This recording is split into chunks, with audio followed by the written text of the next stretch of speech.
What do you do if you want to retire before you can touch your retirement account?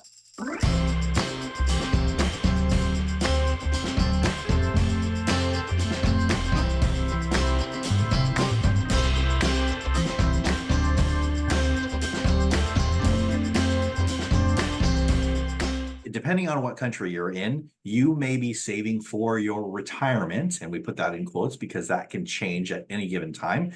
Mike and I retired, semi-retired in our 30s, and we're running our businesses and doing part-time work and all these things. But you might have a job that you work to 65, or you might be 70, or you might be 40. It doesn't matter. But your retirement is when you stop working.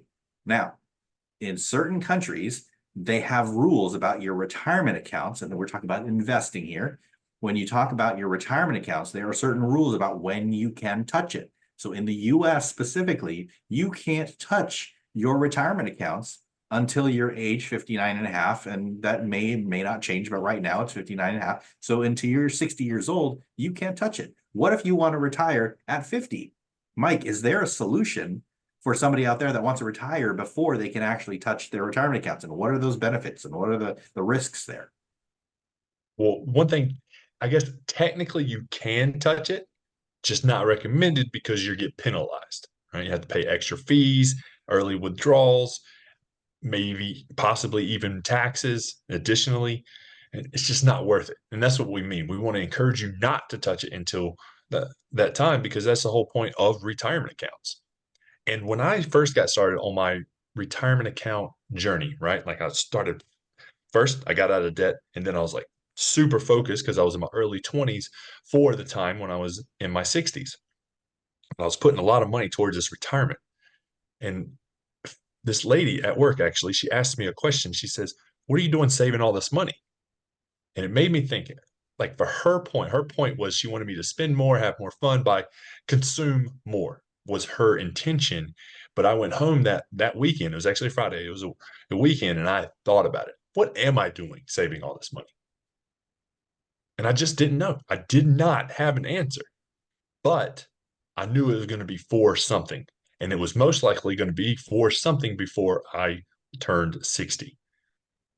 So I started saving outside of retirement accounts, right? So I was invested in the same things.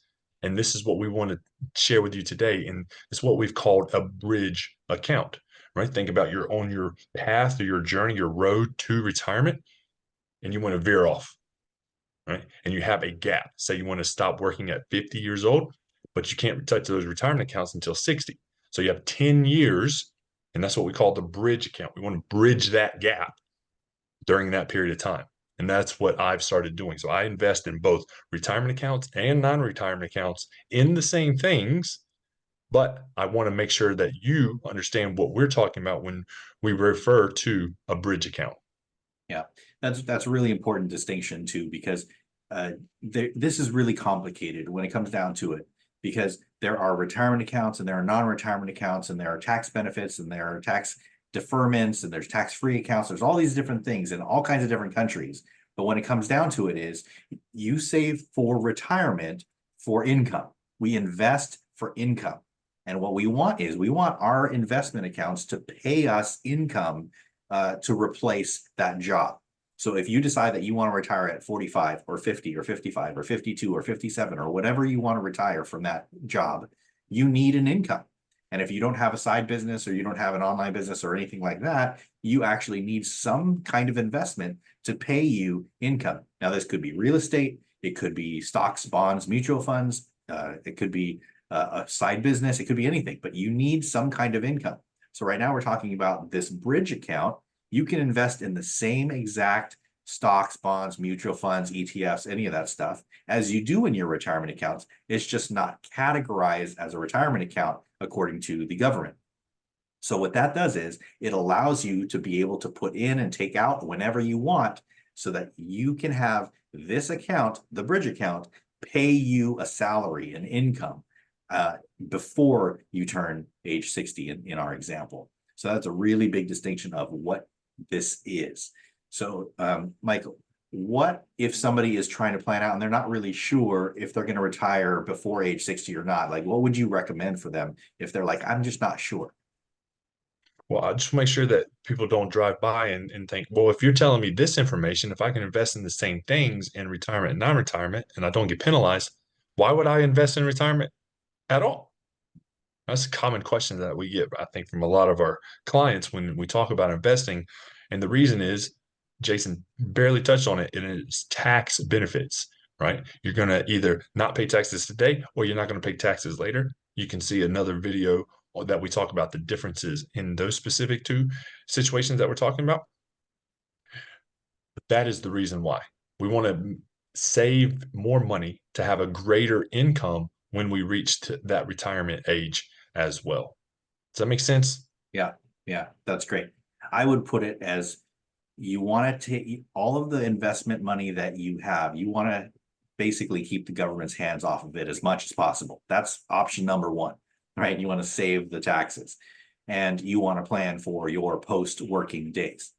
But if there's any chance that you think that you are going to be retiring earlier than you're allowed to take these out without penalty, then you might want to start thinking about putting some kind of money into this bridge account, or you could invest in other things like real estate that would pay you an income, or a business that you're starting that would pay you into these years where you have that gap and you need to cover that. So we wanted to share this term bridge account just because if you were anything like I was in my early 20s and super focused on your retirement accounts, and again, you can't touch that for another 30 or 40 years, consider a bridge account. I'm not saying consume that money. I do want you to invest it, but it'll be there for opportunities that may come up. And I'll give you a great example. Real life for me, a couple years ago, I had that bridge account and I had money set aside. Elle and I decided we wanted to buy an RV and traveled around the country. So that money was sitting there for us to be able to do that. So I was able to cash in what I had invested in, which was mutual funds. I cashed those in. I got the cash, the money. I didn't really get the cash, but electronically sent it to the seller of the RV, and now we own the RV. Right? That may happen again for us before we're 60, before I'm 60, and buying a house because I fully plan on paying for my next house in cash, assuming I'm going to want one. Right? That's a whole nother subject. But whatever it is that you dream about, is it taking your kids to Disneyland? Do you want to take your extended family on an all-inclusive trip to Switzerland to go on the ski slopes? Whatever it is for you, right? That's what it is there for. Money is there to give you an income, just like Jason said, but we also want to have fun with it. That's why it's called Ideal Life and Money Academy. Yeah. And the other thing too is to your point, Mike, is if you had all of your money into your retirement accounts, you wouldn't have been able to do that because yeah, you would have a lot more money in your retirement accounts, but they would kind of be stuck unless you wanted to take that penalty, which nobody that thinks like us wants to take that at least 10% penalty. That's just not fun to give free money away. So yeah, to have that flexibility for your ideal life is really fantastic. It's really great. Well, be sure to comment below and share this with anyone else that is considering that they want to retire before they're 60 years old. We'll see you in the next episode.